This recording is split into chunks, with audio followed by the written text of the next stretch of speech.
Okay, guys, so we're back for part 4. Yeah, finally got the car up off the ground, which is good. It didn't work the way I intended. Unfortunately, the quick jacks that I got, the car's too low. It's about a ½ inch to 3/4 of an inch too low.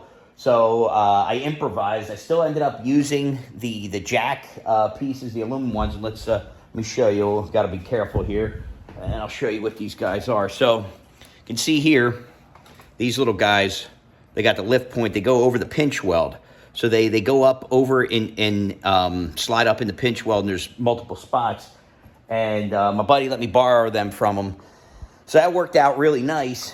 As a good jack point that you don't have to go in that far to get to. So you can see I picked up a Daytona floor jack here and right here. And that worked beautifully because it lifted it up on both sides well enough that I could get away with the motorcycle jack that I usually use. So, and there's my hat. Found my hat, so I can throw my hat back on. But I got her up in the air. It's holding pretty well. We're going to get the bumper off. We're going to throw that up on the GTO to just get it out of the way.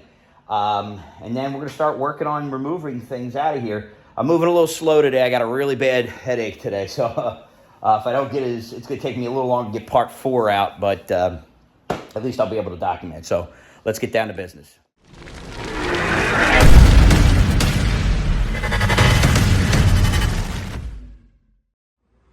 So we're a bit zoomed back here. We're in the passenger side fender well. I'm not going to show you both of them. It's repetitive on both sides. But you basically take out nine bolts, right? So we got 1, 2, 3, 4. So, sorry. It's 1, 2, 3, 4. It's right here. 5, 6, 7, 8. And then 9 right there. And then this lets you have access here, but it more importantly lets the bumper come off. So you can kind of see back in there. Good time to grab anything that you've dropped inside there. But you just do that on both sides. So it's 18 pieces of hardware total in there. There are these guys here. Pretty straightforward. I just use my oldie but goodie Earthquake battery ratchet, Earthquake XT. This thing is ridiculous. I mean, I've dropped it in oil, and I want to just show you what the Torx bit is. Hold on. And it's a Torx bit. It's the same Torx bit everywhere. And I want to say T25, but I might be wrong there. I think it might be smaller than that. And of course, why should I be able to easily see it? Huh. It's not clearly written on here, but I want to say it's a T25. It's either a T10 or a T25. I'm not very good with telling which sizes these things are right out of the gate, but you'd think they would mark it on here. But in any event, you can also see too, I've also kind of jacked up the tip on that thing a little bit. So don't take don't take a lug nut off. And you can see these guys are going to need a little bit of treatment here. I'm going to put a little bit of anti-seize on here. Took a little bit of work to get the bumper, or to get the wheel off earlier, but rotors look good.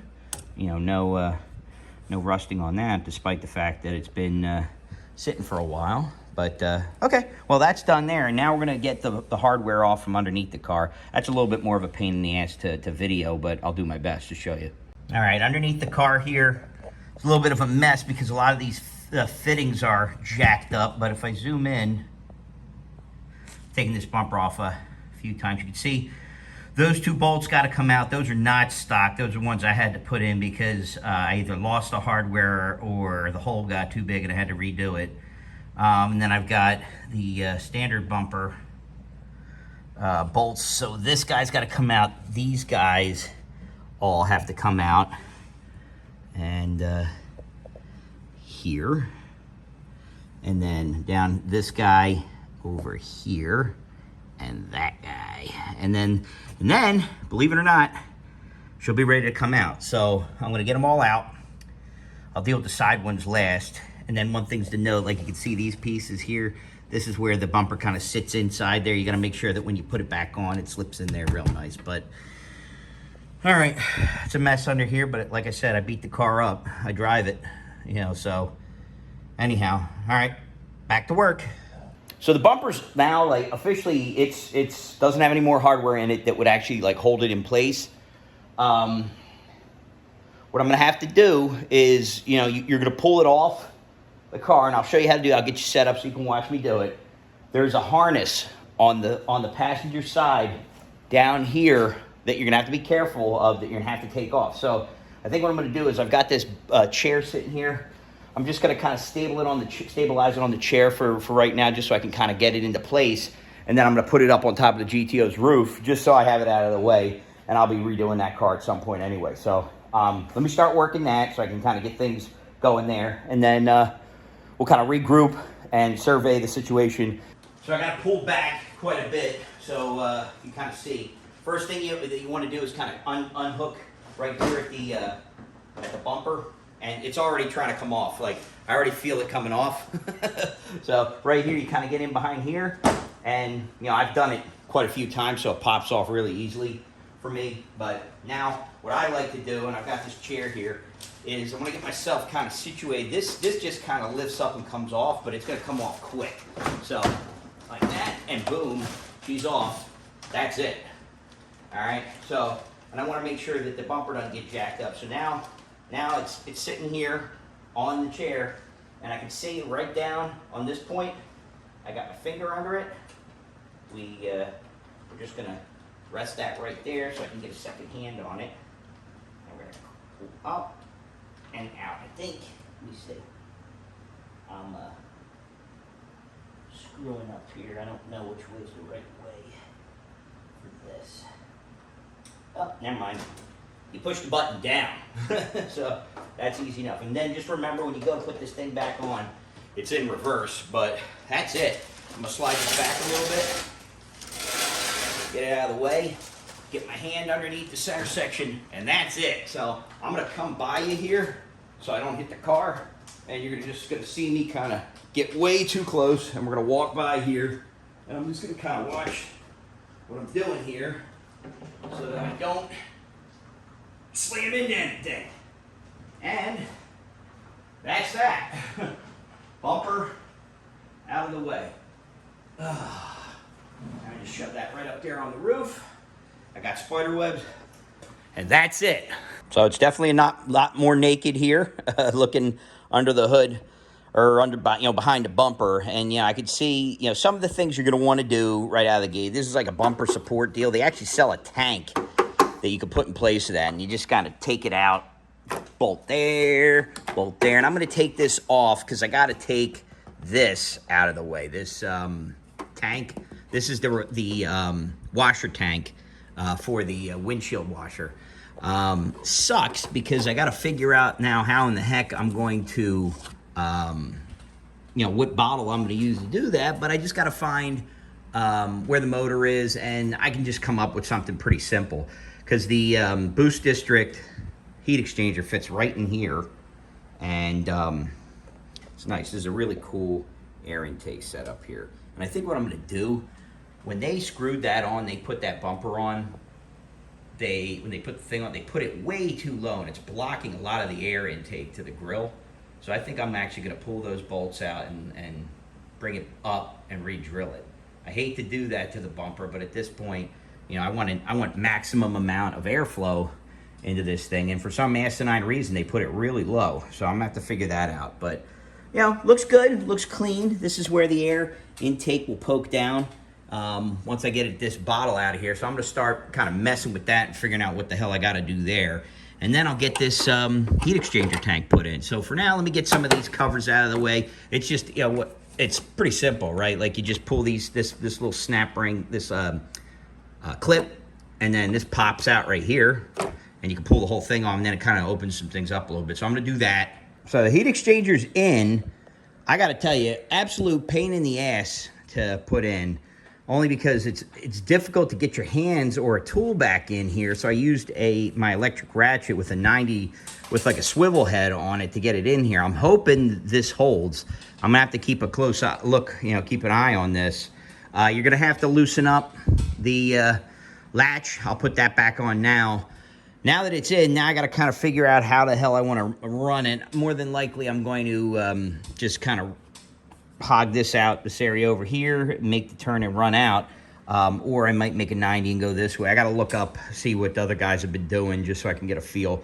But I got 3 of the 4 bolts in because that's all that I had from this, and I didn't go and get additional bolts. Now, I wish they would have put a like a 90 or something here also, because I got the 90 here. 90 here would be really nice because then I could just go this way, or maybe even a 180 that comes around this way, because then you can come out, come back through, go the same way you came in, and there's a lot of access points that you can get to from there. So I got to think about what I'm going to do, how I'm going to run it. I'm not thrilled. It's not bad. Let me say it's very good. The heat exchanger has definitely covered quite a bit of area, so I'm not necessarily worried about that, but definitely got to figure out how I'm going to get the rest of this in here, because I'm not 100% sure how to run this piece right here. I don't know if I'm going to come through the air dam over here, maybe just hog out a little hole saw thing here or something like that, but more to come on that. I'll tell you. Obviously, I'll show you once I figure it out. So now we have the heat exchanger in the car, and this is and I don't have the harness. The harness is sitting over there in the mess over there, but this is a reprogrammed ZL1 pump. It is the same thing that comes on the GM 5th Gen ZL1 platform. This should be more than enough for what I need for this car, plus the circuit's pretty small on the front. So there's a couple things that I had to do though, and I'll drag the camera down so you can see it, is shorten some of the bolts for the reservoir, or the heads of the bolts. So I actually took them to work, and a buddy of mine threw them up on the lathe and just cut the heads down enough to make room for where the recovery tank's going to mount, and it utilizes a couple of things here on a couple of bolts on the fan shroud. So I'll show them to you eventually, but one of the things that I wanted to show you guys, some of the things I'm doing, is utilizing my 3D printer and to conceptualize some brackets. So I have a bracket design that originally was going to utilize the tab that was similar to Bone Crusher SS, what he had used over on that side of the passenger side front. Because of the shape of the ZL1 pump, it just doesn't fit there well, and I don't have a band clamp. Unfortunately, when I bought this, they didn't send me the bracket that comes with it. It's basically bolts on either side of it. So I figured out, what the hell, I got a machine shop at my disposal at work, so I might as well go ahead and come up with some brackets. And this was the original concept, and this was just a quick print, so it's like tessellated a little bit, but this was to mount off that piece over there. Then I came up with a slightly different approach and decided that I'm going to use the driver's side of the car and kind of hide the pump, similar to what the ZL1 actually does. It's a little bit further down in the well, but I'm going to hook it to the frame rail just below where the air intake goes over it. So, and I got a bracket here. Unfortunately, I ended up snapping it just before I came on here, but I printed this out, and it's shaped like this. But what I actually have to do is add an inch of depth to it to get the pump located where I want it. But ultimately, what this is going to do, and let me change positions of the camera. Okay, sorry if this is a little shaky, but what it's going to do is mount right here, and I have it separated because I got to make it about a ½ inch deeper, maybe 3/4 of an inch deeper, and then make the tab a little bit bigger. But what it's going to do is it's going to mount along here, and I'm going to get some rivet nuts, and the pump's going to mount right here. And ultimately, and let me grab the pump, I'm going to have it set up so that you feed it from the front. And I apologize if I'm blocking the light here, so it's not the best view. But then the outlet heads right to the front of the car where I can run it for the heat exchanger. So that was one of the biggest problems I was having. A piece of bracket went flying. But what I'm going to do is 3D print this so that I can get the geometry right. I can print it in a couple of hours, and then I'm going to take it into work and utilize one of the CNCs to make the bracket, and I may even make it available. But what we're going to do is run the hose through the side, and we're going to punch it through right over here. And to be honest, I might even be able to mount the pump here I got to see what really works, but there's another one of those bolts there. But I think for now, I like what I'm doing with the positioning of it. And I'm sorry if I can't get a good view there. I could potentially mount it over there, but I'm going to pop a hole right through here, run the hose right to there. So it'll just run along the front here, and I'll probably fasten the hose a little bit, but then it'll come through over to here and bit fed. So what it'll do is the bottom of it, the top will go into here, into the tank that's right here. It'll come out, feed into the pump, down here, come around to the front of this guy, and then get outputted from there and go into the top of the heat exchanger. So that's the best possible routing for the coolant system. So just kind of reviewing again, it's gonna go out the, so it'll be, let me think about this. I think it's out the top, into the recovery tank, out the bottom. So out the bottom of the recovery tank, or the side of the recovery tank, over into the pump, which will be located over here, run through the front, pop a little hole right here, into the bottom of the heat exchanger. It'll go through the heat exchanger, out the top, back around here, and I think I'm gonna nest it behind the recovery tank and bring it right up the front. So I'm gonna utilize something similar to the stock placement and go through the front of this. And a buddy of mine is, same guy who helped me out. Oh, and what I had mentioned before is these two bolts, this guy and this guy, both 15 millimeter heads on it. I took them down about half the height of it so that we could get the coolant tank in right here. And that utilizes this bolt right here and this bolt right here.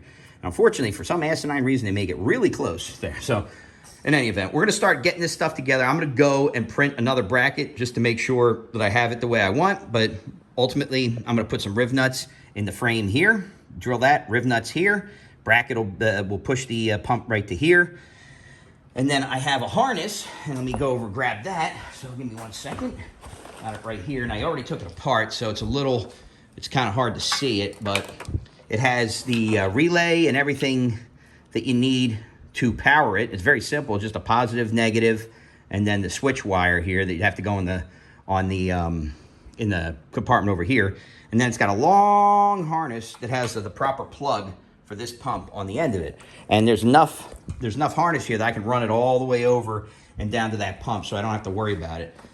So that'll be great. I'll be able to put that together pretty easily. And I got a lot of hose around here too. I should be able to put this whole system together. I don't have the really nice stuff, unfortunately, sitting around, and I'm kind of looking around here behind you. You can't see where I'm looking, but I did have a big package of hose there. So I have to look around and see what I can find. But I got to think about my buddy, same guy who helped me out with all this stuff here, Steve. He's trying to get me to paint this blue like the rest of the car. So I don't know what I want to do yet, but I think it would look very nice. Understand, I do like the way that the red offsets, and it looks a lot more stock looking. But then again, I also have like totally aftermarket wheels and all that crap, so kind of the stock thing goes out the window. But let me get back down to business, and I'll get this new bracket printed up for you, so you can see what's going on there. And then I can get the air intake put in too. So I mean, to be honest with you guys, in reality, guys, I really don't have too much left to do on this. So there's these lines down here. I'm not going to do a very good job of showing you here, but it's the lines for the windshield washer reservoir, and this is the plug right here. I got to figure out how to run that further over, and it's more than likely going to probably go somewhere on the car. Over here, I think Rotofab might sell a kit or something, but I want to use the same motor, so the same washer motor that squirts the fluid up on it. So that's kind of an easy thing to have to do. But for now, let me start getting this buttoned up. We'll start doing the little odds and ends, but man, we are really close to getting ready to fire this thing up. So stay tuned. Let's get it going.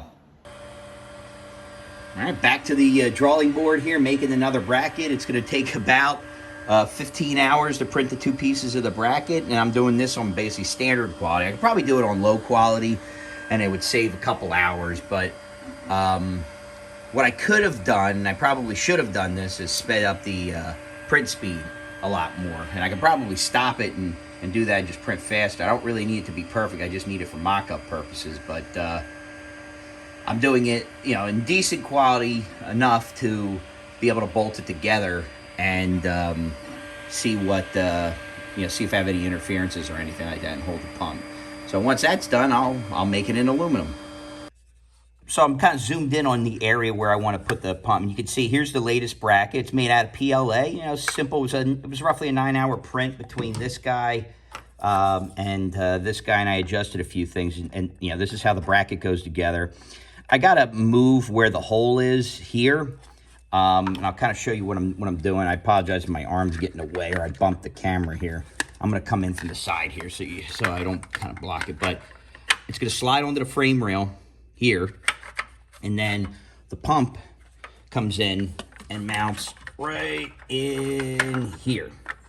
Okay, and then the hoses. This one goes up. I'm gonna have it run in around here and go into the catch can, the reservoir that's located over there in front of the engine. And then this hose goes down in front and goes into the bottom of the heat exchanger. Now, the issue is that, I mean, I like where this is. I'm getting riv nuts. I'm going to put riv nuts right into the frame, so that'll work beautifully. I got to bring the pump out just a little. I got to bring the hole that holds the pump out, just extend it a little bit so I can get this pump turned. Reason why I want to do that is I want to get it so that it fits this way perfectly, and you can't see it really well, but I want this hose directly in line. So I got to do a couple things to rotate it, but other than that, overall, pretty darn happy with how it turned out. I just got to adjust it a little, and what I can do is bring it out here so you can see what I'm talking about. But let's get this out here, and I'll show you what I mean. So I got to extend this portion, just open the gap a little bit more here and extend this out a little. And what this is going to do is let me put the pump like this versus how it's currently sitting like that, because that fits really nice this way, and you can see it, you know, buries it in very nicely. But it's not letting me turn because this piece is hitting the side of the bracket, if you can see that there. So all I got to do is just bring it out just a little bit, and I can measure what the gap is there so that it fits the way I want it. But it's really not going to be that much of a difference. I just need to rotate it so I can fit it in the way that I'm describing, because then it'll be nice and straight. Put the hose on it, clamp it out to the front of the car. So pretty good, pretty happy with it. And like I said, this will go on the frame rail right here.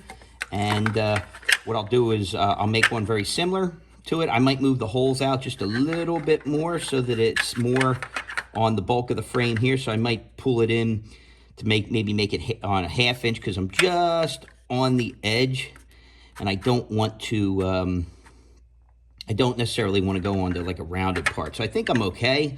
To be honest with you, looks like I'm actually right in line with that hardware, but I might just bring it out just maybe 1/8 of an inch or something like that, just to ensure that I'm on there. So I'll do probably 1/8 of an inch out, a little bit more, and then extend this out a little bit just to make sure I can get the pump in, and this will be good to go. And then just so you guys, like I mentioned, see it's 2 number 10s on there, way more than what I need. Probably could get away with one bolt per thing, but it just making it pretty. So this lets me get done what I need to get done. Lets me mock things up, cheap, simple. I don't have to worry about this. So I'm gonna go in my CAD model and I'll adjust this out a little bit, move these in a little, and we're gonna start making it out of aluminum today. All right.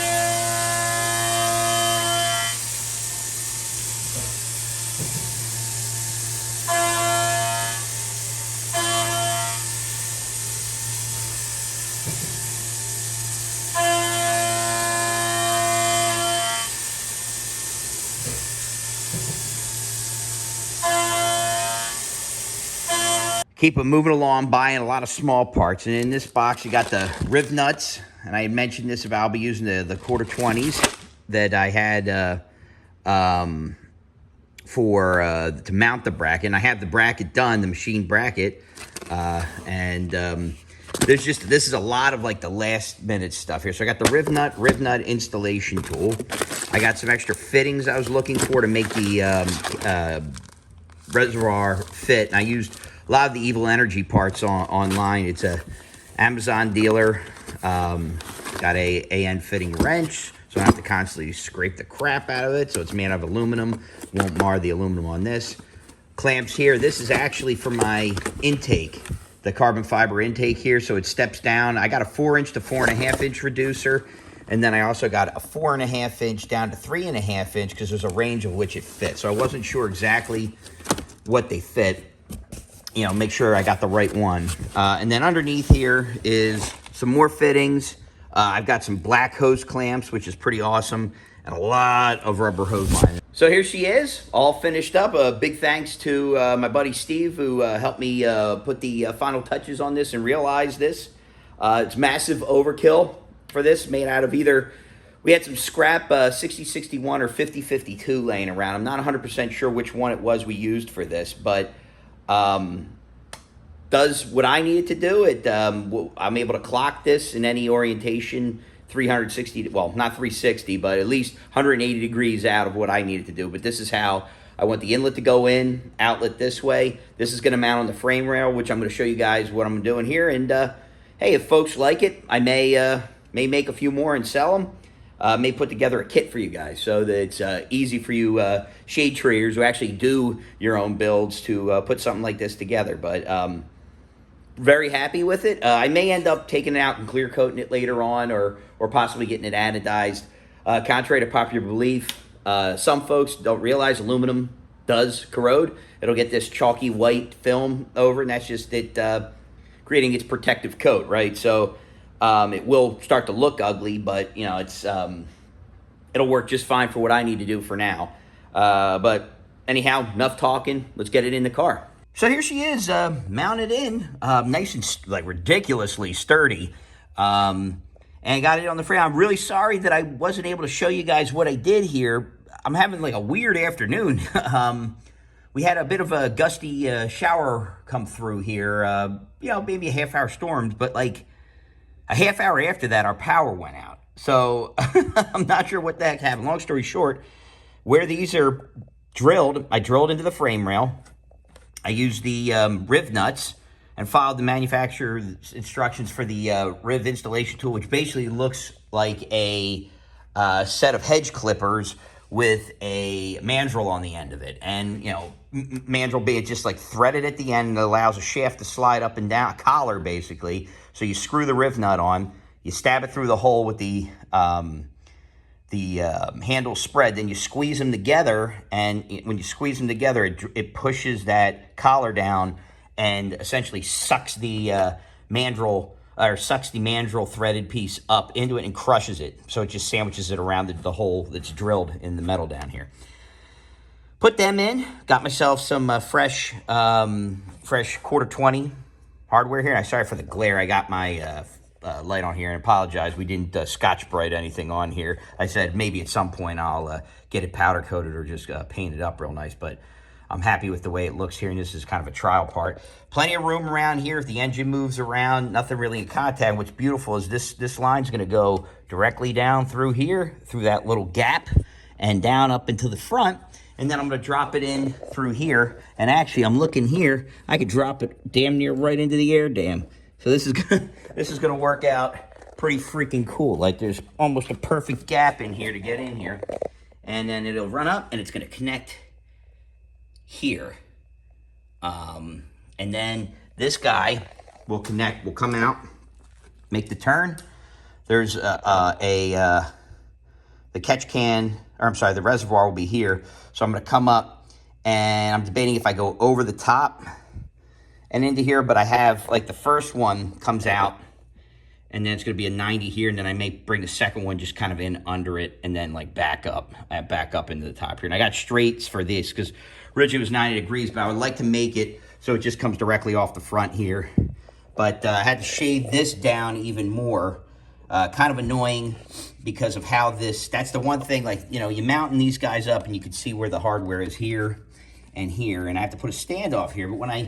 But the one they gave me is just like asininely long, and it pushes it like right up against the pulley. So I shortened it up a little bit. It cleared, but it was too close. So I took it down a little bit more. It's still on there tight. Should have no issue with like the head, but That'll be the next thing. I got this on. Let's get that on and we'll start running hoses. Just moving right along. We got the Extreme CFM, we'll call it catch kit reservoir, whatever you want to call it, for intercooler reservoir. And you can see in here, I've got the fittings set up the way I want. So I'm going to turn you around. And you can see on this guy here, I have the 180 fitting, and that'll feed up into the top of the intercooler brick. So effectively, like I said before, it's top into the top of the can. Then there's a 90 that comes out down here. That'll get routed and down into the top of the pump. And then out the front of the pump to the front of the intercooler, heat exchanger, up through the heat exchanger, out the top, and then most likely when I bring it around, it's gonna get kind of looped in underneath here, and I may even cheat and figure out a way to hold it up here, but I'll zip tie it up against here somehow, and then we're gonna loop up, and the two hoses that are here, like this one that goes here and this one, I'm gonna hook together, and we're gonna put it right here. So by virtue of it being straight across, the only thing I gotta worry about, more or less, is when it comes across here, as long as it comes down and it's not near this bad boy, I should be okay. And I don't think it's going to be, because when I come off, it should come straight off, but we'll see. Who the hell knows? You know, I may end up realizing that this ain't gonna work this way and just do 290s this way, but we'll figure it out. All right, we are making very good progress. I've got the heat exchanger hooked up with the return, fed through here, up into the bottom of the intercooler brick, and then I've got the return line down up in the front here. I'm not sure if the thing fits yet. And then I've got the line run from the bottom of the recovery tank to the top of the pump. The only thing I notice here is that this is sitting on that guy, so I may just put it like a jacket one over it, just so it sits there, maybe not heat transfers as much. Or maybe I'll just put some heat wrap or something on the bottom one, but they're tightened up. The only one I have left is this guy. And I think what I'm gonna do is run it up and run it up here, up and over, and then loop it down and through the bottom here. But I think just kind of looking, that's a really tight turn. So I think what I'm gonna do is get a 90 from the same guys who sell the Vibrant sells the 90 degrees. And then I'll use the T that they give here. They give you this guy right here, and I'll just hook that up to it. And then I'll be able to finish that up. And then it's just wiring and we're done. So I think I'm gonna call it quits for today. One thing I wanted to do was just test fit the intake and see how that looks. I'll probably take that back out, but let me do that and we'll see where we're at. Yeah, boy, I'm real happy with that. So this definitely worked. When I clamp it, it'll stick up a little bit, but that basically shoots the air intake directly into the center of this wheel well. And I'll probably get, a green filter to fill in there versus the shitty one they currently have. But for now, this is good enough. This guy will snap right on. So I'm pretty freaking happy about that. So that'll be good. And then I just got to get this guy to bolt on down here is where the piece goes. So I'll blow that out, but that looks really good. So I think for right now, I'm gonna call it quits for tonight while I wait for the 90 degree for this to get squared away. We're back, folks, another day, and we're still working on, we're making a ton of progress. We're just about there. I mean, we are like this close to being done here. I had to switch over to the GoPro because my mount for this camera for this stand fell on the ground and didn't realize it must have snapped off. So I'm just gonna end up using the GoPro here. So if it looks a little different, it's because I don't have the iPhone taking the pictures now at this point. But we're making a ton of progress. I'm gonna get you down in here and kind of see what's going on with everything. But you'll be able to at least kind of see what's left. And really, and let me move you here. So this is effectively done. Drilled this in. This was a massive pain in the ass, mainly because I should have just done it when this was off, put a couple holes in it, but I used my angled drill head and was able to get the bolt in there. And now I really like the way it looks. It's nice and clean. and we got it running over the top there, down onto the pump where I'd mentioned before. I hooked up the washer reservoir. That's actually gonna, there's like a hole, you can get to it, you can actually feel it right on this side here, but it's like back in there, and I can't, like, you can kind of sort of see my finger like poking out in the back there. But that's where it is, and this will get run down, that'll hook to there. And then I gotta get some sort of, I gotta reduce this down to the hose size, because they give you this from the tank on the Camaro SS, the Rotofab deal, the ZL1, and that's gonna mount over there. So effectively, I'm done with all of the parts that I plan to put on the car. So, and I apologize, I'm sweating profusely, but we're going to now do the wiring for the pump, and I'll get that knocked out. I have the harness sitting over there on the bench, and I'll get that run, and I may actually fill the system just to do like a test run of it and just run it directly off a battery, so I can see whether or not I have any leaks, which would be nice, because then I can purge the system. I really don't need the car running to do that, and since everything's open, it's actually going to be a lot easier just to fire it up. And I think I have a booster pack around here somewhere that I could run it off of, worst case. But let me get the wiring in. I'll show you the harness, give you an idea kind of what I'm doing there. But like for all intents and purposes, the parts going on this thing are done. So I'm pretty stoked. It was pretty straightforward, way easier than when I had to do the ice tank and run everything under the car. Again, I can't get too ridiculous with the boost on this, but what the hell? Let's get her buttoned up, and we'll get ready to flash a tune on it. Here's the harness that I bought from Boost District. It already has the end pigtail on it for the ZL1 style pump. Comes with a nice relay setup, and then you just have a couple different things here. There's a fuse that has to get wired up, and positive, negative, and then the trigger wire. The issue is that I think I'm gonna still have to mount it on the, just turn it a little bit here and bring you down a little there. So sorry for the creaking, but I think what's gonna have to happen is I'm still gonna have to, let me get this out of the way here so that it's out of your way. I'm still gonna have to find a spot over here and go into the fuse panel. And this is a nice long harness, so I think I shouldn't have any issue getting it to where I need to go, which is great. But I got a couple random things here. I gotta figure out where in the world I wanna mount them. And you know, I got a couple of spots here that would be good. And I don't necessarily wanna take up the spots that I used previously for the E85 sensors, because that, or I'm sorry, the aux pump sensors, because at some point I'm probably gonna have to do that again, and I mounted my aux pump stuff right here, so I might be able to squeeze it in right next to this guy, maybe.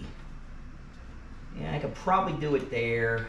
I definitely could do it there, although everything's kind of bunched up. It looks bad. There is some spots along here I might be able to come in from underneath and hang this down. I still need to get this guy on, then I would be able to, if I pop this off. Let's take a look. All right, so yeah, I can see where, you know, I got my trigger wire here, and that's for this relay, but I need another switched 12 volts. So I might be able to get away with it there, but of course, my guess is they're right next to one another, so I'm kind of screwed there. I might have to tap into this thing with two wires, which kind of sucks. I don't know if I want to do that. So let me think about that a little bit. I'm gonna have to figure out what the heck I'm gonna do from a mounting perspective on this, because it's pretty darn tight in here. And there's a couple spots along here that actually look like I could get away with it. I've got a little ground lug there. It would just be getting the hot wire somewhere right on the other side here. So I might be able to. Is there anything over there I could tap into that's a switched? Well, the issue there is that's where the rotofab, reservoir is going to go. So I have to mount it here. So let me. I'm going to shut the camera down and figure out how in the world I'm going to do this, and then I'll get back with you. I'm thinking, like right here might not be a bad spot to hang this relay, and then do the same thing with this guy. I can tap right into the. I can, effectively just bolt this right on here, and hang this guy in this area, but it's not super clean to me yet where I'm going to do this. So I can definitely run the harness though up top here with the rest of the harnesses, so that I can just zip tie all the way across. So that'll be really nice. I can get this, and then I'll have to, I'll loop it up and loom it, but I'll be able to plug into that no problem. So now it's just a matter of me figuring out what in the heck I'm going to do with this. And as of right now, I don't really like anything that I got.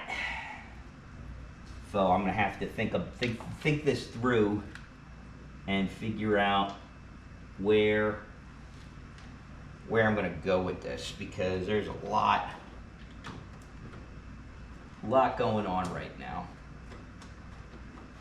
and a lot of wiring shoved in here from the original E85 harness too. So, all right, I'm gonna shut it down. I'm gonna figure this out. We'll be back in a minute. I got everything wired up, so I did do something very similar, and I'm not sure you can see it. So over here, I utilized one of the holes from it. There's a couple of different ones in here. I got to figure out with the ignition, but for now, I'm just putting it right to the battery, the switch. And you guys can probably hear it. There's the system running. I'll see if I can lean it in here so you guys can get a view of it. So you can see right there. She's cooking. Pretty quiet, actually. And that's cycling through the lid. And I'm hoping that it's not leaking internally and leaking into the engine. So, I don't think it is. But, boy, would that suck if it was. But, yeah, so pretty pumped up about that. I got to figure out what I'm going to do with the... I'm just letting that run and get all the air out of the system. But I just got to figure out what ignition source I'm going to use here. I could potentially use that, but I don't want to put another fuse tap in there, and there's not a really clean area to do it. And I'm hoping, I was looking at, let me see. Let's see. So if I go up, I got 12, 27, 30, 42 is an empty. It's another empty. I don't know if empty means that it's going to fire up once the car's running. I would assume so. So I could probably put the fuse tap right there. That's what it should mean. And I could just stab this in here for now and put the ignition on. But I got to be super duper careful. Ooh, that's hot. So that's not good. So that's hot all the time. Let's check 62. Hot, not good. Let's see, what about this one next to it?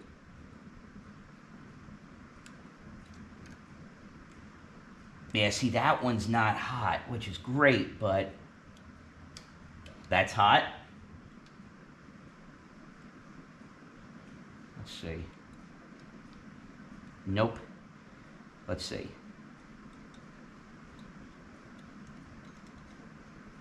Ooh, that one might work. What's that?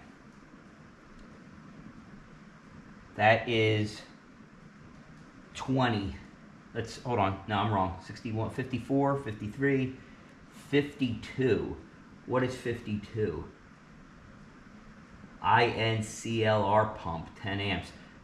And it's got a star next to it. Optional. Oh, shit. So, it's not running. So that means, to me, I should be able to use a fuse tap. There. and be able to tap off that for power, and it would only be running when the car's on. So the way to do that is if I get the keys and just press, but don't press the gas, I should be able to get this thing into accessory mode and then check that. So let me do that right now. All right, me again. So we're about there. I say we're 95% of the way there. I'm gonna have to use the fuse that's right next to the empty one. It's like 48 and 36 or something like that, and I'll tell you exactly which one it is. So yeah, so 48, and I don't know how well you're gonna be able to see this here, but 48 and 36. Unfortunately, the fuse tap lays right over top of the 36, so I gotta come up with something better on that, but I'm sure I'll figure it out, right? So that's this episode for now, guys. You know, I gotta hook up a couple little things like the air intake and all that stuff, but we are ready for first fire up. I'm stoked. I hope you guys are. That's a wrap for this one. Guys, thanks for watching, and yeah, hope we see you next time. Take care, and subscribe if you haven't already. So I appreciate it. Comment, do all that fun stuff. It does help with getting the video shown in more spots. So as always, again, guys, thanks for watching, and we'll catch you next time. Take care.